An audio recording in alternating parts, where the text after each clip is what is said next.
intuitive eating counselor, and I wrote the book, If My Ass Were Smaller, Life Would Be Perfect, and Other Lies the Mean Girl in Your Head Tells You. People hire coaches because they're experiencing an area of discomfort. And I want to tell you too right from the beginning, sorry. I had a PowerPoint. And it was mostly for, so you wouldn't have to just listen to me, you'd have a little visual stimulation as well. There are a couple things that were on my PowerPoint that sort of went with the slides, nothing that was like super informative, so it's kind of weird that you don't have that here, so I'll just pretend like you know what I'm thinking, the images I'm thinking of. Anyway, people hire coaches because they're experiencing an area of discomfort. They think that if they fix this one area of their life, everything else will be perfect. So they go find a coach that's going to address that particular pain point. It might be career coaching, relationship coaching, leadership coaching. I've even heard people that are infertility coaches. All of these specialties, though, they're simply the sign over the door that brings the client in, because the client thinks if they just focus on that one thing, everything will be perfect. Hence, if I change the size of my ass, life will be perfect. That's not how it works. If you want to change anything, you start by changing your thinking. Your thinking spills over into every aspect of your life. Your relationships, your health, your finances, your self-esteem, your infertility. So we're going to talk about your thinking, those thoughts that are in your head. For me, I personify everything. And so I personified the voice in your head as Mean Girl. A few examples of what Mean Girl tries to do to you. She causes you to question yourself, discourages you from taking risks. She assumes strangers have these idealistic lives and you are a failure in comparison. She criticizes your body. She makes you doubt your intelligence or your ability to succeed. She keeps you from experiencing your feelings, convinces you you're not worthy of love or acceptance, tells you you'll never measure up, you're an embarrassment, a failure, maybe both. She encourages poor choices and then inflicts guilt on you for making that poor choice. Judges what you eat, deprives yourself of nourishment, convinces you life will be perfect if you were smaller and you would fit in a lot better.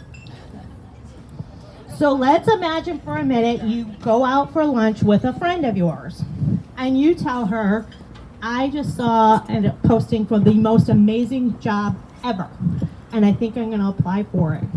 And your friend says, well, that's stupid. What are you thinking? They are never going to hire you. You don't have the skills for that job. You can't handle the responsibility. And why would you leave the job now? Do you have now? Who cares if they treat you like crap? What do you expect? Even if they were crazy enough to hire you, you don't have anything to wear. You've gained weight. Nothing fits. You don't have any money to buy new clothes. You're too lazy to take care of things, and you didn't even make your bed this morning. So why would you go for a new job? So why would we hang around with somebody who speaks to us like that? Yet, almost all of us talk to ourselves the same exact way every single day. We've spent years dragging Mean Girl around with her. And what is her deal? Why does she put us through this? Well, believe it or not, her job is to keep us safe and help us avoid getting hurt and make sure we survive. You've heard the saying, there's safety in numbers. Well, Mean Girl tries to keep us safe by having us blend in with the masses. If we don't blend in, if we don't look and act like everyone else, we're at risk for separating from the crowd. And that could make us a target, and targets get attacked. And that's both good and bad. If you drive the nicest car in the parking lot, you're at as much risk as if you drive the worst car in the parking lot, because you've separated from the medium masses. But that doesn't make any sense, right? She's mean. So how is she helping us? Because she's trying to scare us. And Mean Girl is a parrot. She repeats things she hears based on the culture many of us grew up with that primarily uses guilt, shame, and fear to foster change. We're raised hearing, do this or else. Pick up your toys or I'll throw them away. Stop crying, I'll give you something to cry about. Wipe that smile off your face, I'll wipe it off for you. What were you thinking? You should be ashamed. So when Mean Girl is left to her own devices, she's not a trustworthy guide for us. She's scary, or change is scary for her, and she doesn't like it. She's most comfortable where there's safety and security, and so she wants you to keep repeating the same patterns and cycles and avoiding change. But once you start making changes, you're venturing too close into the danger zone, and she doesn't like it. And she's gonna act out using scare tactics and using the phrases that she's heard said to us since her inception, since we were young. But there's good news. She can be reprogrammed, and you can be the one who does that. So the first thing to do is don't stoop to her level. She communicates harshly and uses scare tactics with you, and it's natural that we would want to reciprocate and go after her with the same level of disrespect. Don't do that. She presents as aggressive, hateful, and intimidating because that's all she knows. If you want her to be compassionate with you, you need to be compassionate with her. This isn't a war, and the goal isn't to overpower her or degrade her. The goal is to help her let go of the criticism and the wisecracks and learn to protect you from a place of love and encouragement. You'll want to try to improve this relationship with the Mean Girl and turn her into an ally who reassures you and cheers you on. And after all, relationships don't heal through conflict. And that's what the point of my book, the point of coaching, is healing that relationship of the voice that's inside your head. And the good news, it only takes one person to change a relationship, and that can be you. The next thing to do to neutralize her is increase your awareness of her and her comments. Notice her, be aware, and observe her from a place of curiosity, not judgment. Remember, you're not fighting with her. Curiosity helps us make discoveries and increase our understanding. Judgment comes when we think we already know everything we need to know, and right now we don't really know everything we need to know about our Mean Girl. Plus, the more curious we are with ourselves, the more curious we become of others. Likewise, the more judgmental we are with ourselves, the more judgmental we tend to be of others. So come from a place of curiosity. Pay attention to what you observe. Don't just notice it and move on. See if you can tell what's motivating her or what's scaring her. And see if you notice any patterns. How often does she speak to you? How do you feel about the things she says to you?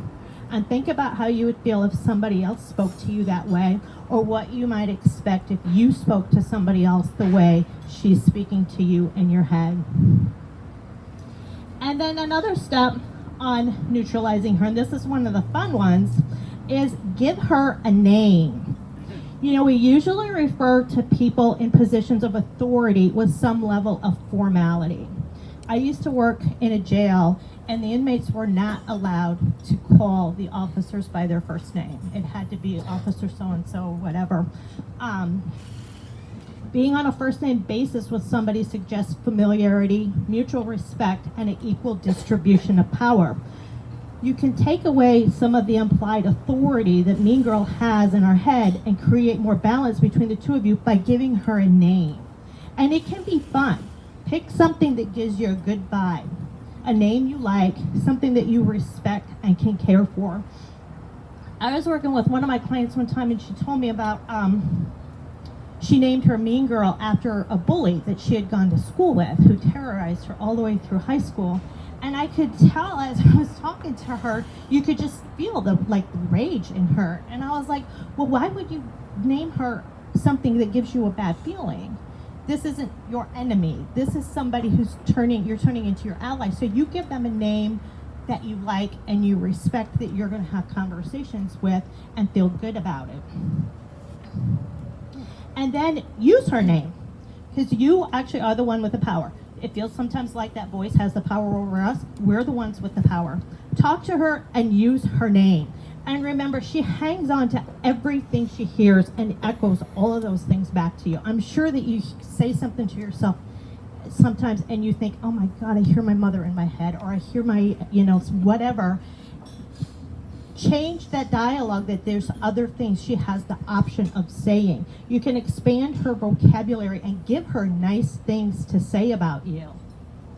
Like going back to the example about the job posting, if Mean Girl says you don't have the skills for that job, and you know you do, you can just remind yourself, I went to college to do this and I have 10 years experience. Just because this is a really good job doesn't mean I'm not qualified for it. And then just repeat those things back to yourself. If you hear her say something nasty to you, use her name and say, I am qualified for that job. And it's kind of like with a child, that they're like, oh, okay. You don't have to believe it all in the beginning. It's just a matter of creating more things that she has that she can say. And then the other thing about Mean Girl too is she wants you to stay inside of your comfort zone. The minute you step 1 foot outside of your comfort zone, the zone gets bigger. And then there's less things for her to scare you about. Last week was the first time I ever spoke at an event before. Today's only the second time I ever spoke at an event.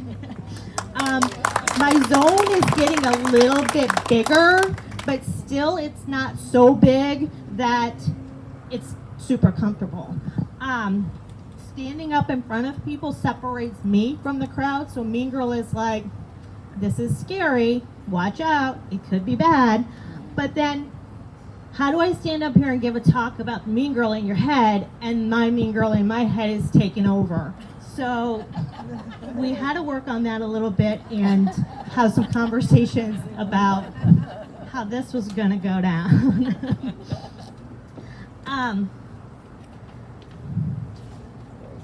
So then I want to circle back now to pretty much the title of my book. So, what if your ass was smaller? And I'm just going to read a little tiny excerpt from my book. Before I do that, though, I think do we have plenty of time? I will tell you, though, when I wrote my book, it started out as I give a lot of examples and a lot of things to relate to. And when you say something like, if I was to give an example and say, well, when you do this or you do this, this happens. Well, a lot of people will take that and hold on to it, even though they know they do that. They'll hold on to that and defend it because they felt like they were being called out. And so I was apprehensive of using examples like that in my book. But then on the flip side, I couldn't own all of that. I couldn't be like giving an example and say, well, when I do this and I do that, because then it would be like, dang, she's got a lot of problems. So I created a character in my book, and I called her Darlene. She's a fictional character who's a compilation of actions and situations either from my life, friends' lives, clients' lives. Darlene has got a lot of problems because she has mine, she has yours, she has theirs. They're all compiled into Darlene, and it goes through her story throughout the book. And one thing that was really interesting is when I wrote my book, I sent chapters out, individualized to people to read and give me feedback. And a lot of people, when they gave me feedback, were like, I'm really curious about what happens with Darlene. I'm rooting for Darlene, which is kind of interesting to me because you are Darlene. So it's like when they were like, I'm rooting for her, I'm like, you're rooting for yourself because she makes it feel like the reader is not isolated or alone, but that you can relate. So anyway, going back to this little excerpt I was going to read, it talks about Darlene. This is Darlene's little situation. But it says Darlene was frustrated. She wished she could take a magic pill, which doesn't exist, by the way, and wake up the next day with the body of her dreams. So what if this pill did exist? Besides her size, what would be different from last night when she went to bed? So ask yourself, what would be different? Would your closet still need to be organized? Would you have leftovers in the back of your refrigerator?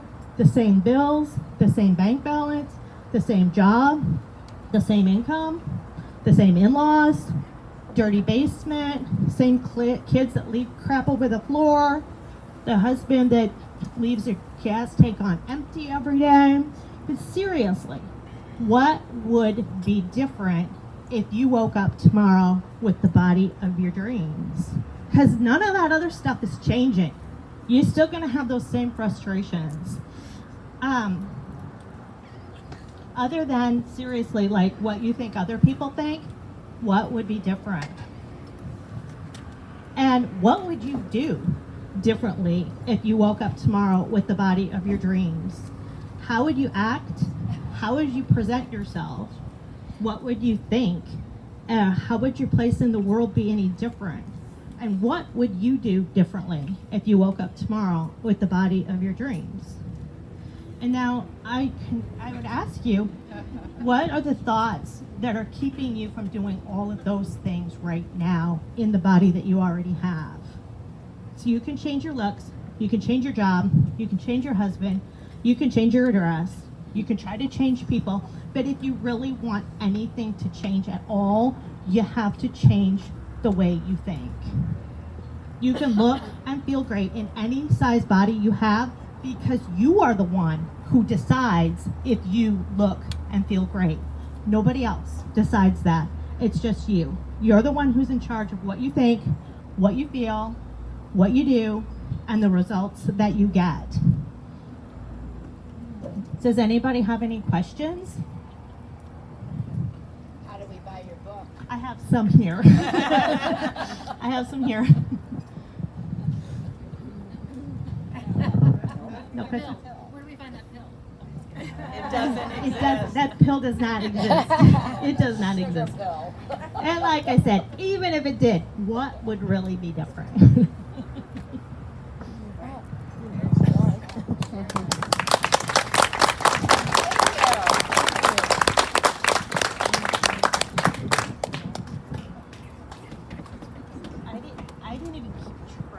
You're fine. I think you did fantastic for your second time.